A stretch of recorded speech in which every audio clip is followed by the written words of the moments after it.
Hello, welcome to my channel, Mr. Pablington here. This is part 1 of the current state of Wii U Collecting.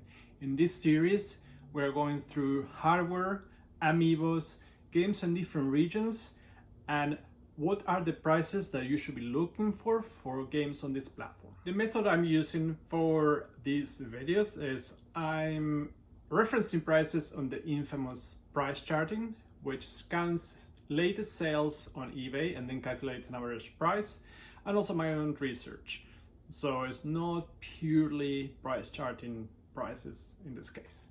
On this video, we are looking at specifically hardware, what you should consider, and as a bonus track, I'm going to go through the current state of Amiibos from that generation. But before we look at all of that, like this video, subscribe to my channel so you can see when the next couple of episodes come out, and without further ado, let's look at part 1 of this current state of Wii U Collecting. Now is not a bad time to start collecting because the hardware is not super expensive and games are only just starting to get expensive now. So you can get ahead of the game. Yes, some of the Wii U games have already been released on the Switch and some other platforms, but it has that dual screen functionality with the Wii U pad that's unique to the platform, so it's interesting to check that out. So how much is the hardware going? Remember, the Wii U has 2 different versions of the hardware. It's the white one and the black one. The white one came with less capacity and the black one had more capacity, so 8 and 32 gigs of memory built in. Currently, you're thinking around $130 to $180 US for a complete in-box Wii U console. Now, one thing to remember is that these consoles are region locked. Nintendo on the 3DS and Wii U eras, they were region locking games and consoles, which means if you buy, let's say, an American Wii U, you can only play games from that region, so keep that in mind. So yeah, I said 130 to 180 in terms of Wii U hardware complete in box.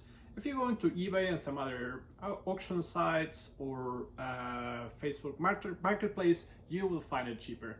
You can probably do maybe 100 to 120 loose without the box.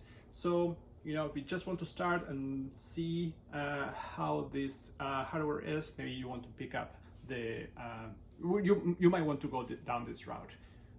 You know, some people sell the boxes on its own, so if you want to get the console and then the box later for collection purposes, no, you can. Okay, let's look at Amiibos now. Something like this, which is an original generation Pikachu, or some of the third-party ones like love this Pac-Man.